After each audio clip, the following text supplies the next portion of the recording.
OBC उपसमितीची पहिलीच बैठक ही वादळी ठरलेली आहे। ओबीसी आरक्षण उपसमितीच्या बैठकीमध्ये मंत्री छगन भुजबळ हे आक्रमक झाल्याचं पाहायला मिळालं। सरकारने काढलेल्या जीआर मधील मराठा शब्दावर भुजबळांचा आक्षेप आहे। छगन भुजबळ यांचा जीआर मधील काही शब्दांना आक्षेप आहे।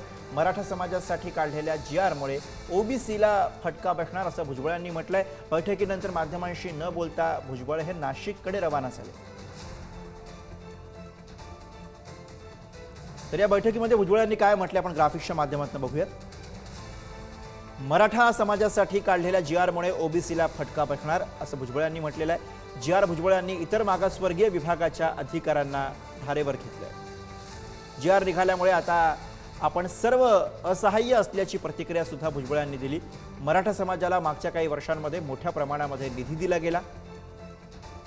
ओबीसीमध्ये अनेक जाती तरी सुद्धा कमी निधी आहे अशी खंत सुद्धा भुजबळांनी बोलून दाखवली।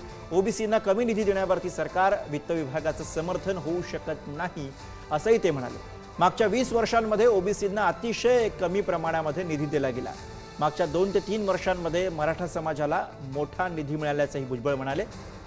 इथून जर प्रश्न सुटला नाही तर थेट कोर्टात जाऊन आम्ही निर्णय घेऊ अशी भूमिका छगन भुजबळ यांनी मांडली आहे। आणि याच विषयी आपण अधिक बोलूया। प्रतिनिधी सुशांत सावंत सध्या आपल्या सोबत आहेत। सुशांत, पहिलीच बैठक ही वादळी ठरलेली आहे आणि त्यात अर्थातच महत्त्वाचा मुद्दा ज्यानं लक्ष वेधलं तो म्हणजे भुजबळांचं कुठलीही प्रतिक्रिया न देता माध्यमांशी न बोलता निघून जाणं। अगदी खरं आहे गुरु। आपण जर बघितलं असाल तर नेहमीच आक्रमक नेते अशी भुजबळांची ओळख आहे आणि ओबीसीच्या मुद्द्यावर ते आक्रमक असतात। मागील काही दिवसांपासून ते आक्रमक आहेत।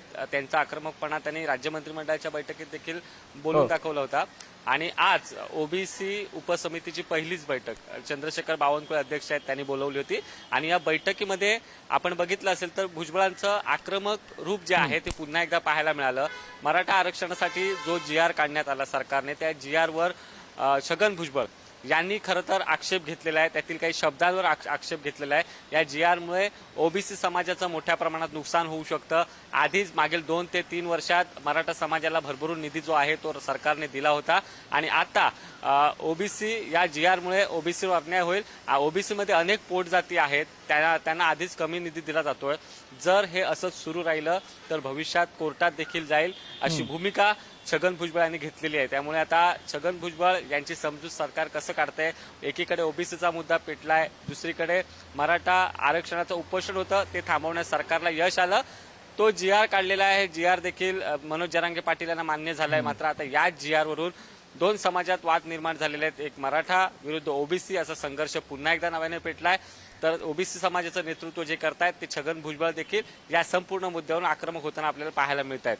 अगदी त्यामुळे सरकारमधील मंत्री भुजबळांची आक्रमकता सरकारकडनं कशी थोपवली जाते हे आपल्याला पाहावं लागेल। सुशांत, धन्यवाद आपण केलेल्या सगळ्या विश्लेषणासाठी आणि यावरती राजकीय प्रतिक्रिया आलेल्या आहेत त्याही बघूयात। शासन निर्णयाबद्दल संभ्रम होता। त्या शासन निर्णयाबद्दल पुढच्या उपसमितीच्या बैठकीत चर्चा होईल।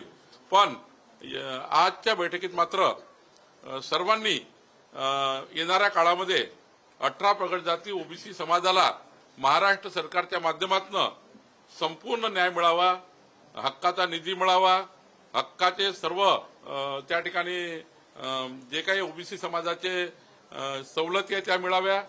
राज्यातल्या ओबीसी समाजातल्या तरुण विद्यार्थ्यांना पुढच्या काळामध्ये अण्णासाहेब पाटील जसं महामंडळ आहे त्याप्रमाणे सर्वच ओबीसीचे महामंडळ या ठिकाणी तशी योजना राबवतील अशी योजना या ठिकाणी झाला आहे। ही बैठक काही एकटी मराठा आणि ओबीसीच्या केवळ या 2 समाजामध्ये काही तेढ निर्माण करणारी बैठक नाही आहे।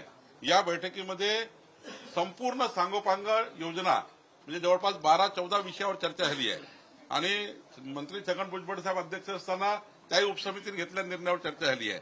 त्यामुळं ही स्पष्टता आहे, ही मंत्रिमंडळ उपसमिती महाराष्ट्राच्या 18 प्रगत जाती 12 बोलतेदार समाजाला न्याय देण्याकरता आमचं सरकार देवेंद्र फडणवीस सरकार एकनाथजी अजितदादा सोबत आम्ही या ठिकाणी या ओबीसी समाजाला न्याय मिळवून देण्याकरता या समितीची जी कॅबिनेट सबकमिटीची पूर्ण काम त्यावर आम्ही करणार आहोत। भुजबळ साहेबांचे विषय हा आमच्या लेवलचा विषय नाही।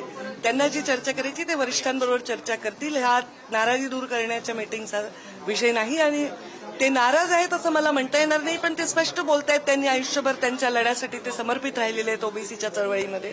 तर त्यांचे अनुभवाचे बोल आहेत, त्याला नाराजी म्हणता येणार. साहजिक आहे, जर अवैध दाखले दिले गेले तर नॅचरली हक्कावर गदा येईल. कोणत्याही जातीच्या बाबतीत असंच होईल ना. कोणत्याही जातीमध्ये जर अवैध दाखले दिले, मग ते एससी असो, एसटी असो, ओबीसी असो, तर त्याच्यामध्ये गदा येईल. त्यामुळे आम्ही हेच सांगितलं या मीटिंगमध्ये की कुठलेही अवैध दाखले देऊ नये. ओबीसींच्या हिताच्या संदर्भामध्ये सन्माननीय मुख्यमंत्री देवेंद्रजी फडणवीस हे जागृतपणे निर्णय घेत आलेले आहेत आणि भविष्यातही घेतील. कुठेही दुर्लक्ष होऊ दिलं जाणार नाही. ओबीसींना जो विविध जाती, ओबीसीमध्ये अनेक जाती आहेत, जवळ 350 जाती आहेत, या विविध जातींना मिळणारे विविध लाभ, याच्यामध्ये त्यांना मिळणाऱ्या योजना, याच्यासाठी त्यांना मिळणारा निधी, याच्यावरही चर्चा झाली. याच्यामध्ये कुठेही त्यांच्यावर अन्याय होऊ दिला जाणार नाही, अशा प्रकारचे पावलं उचलण्यासंदर्भात चर्चा झाली.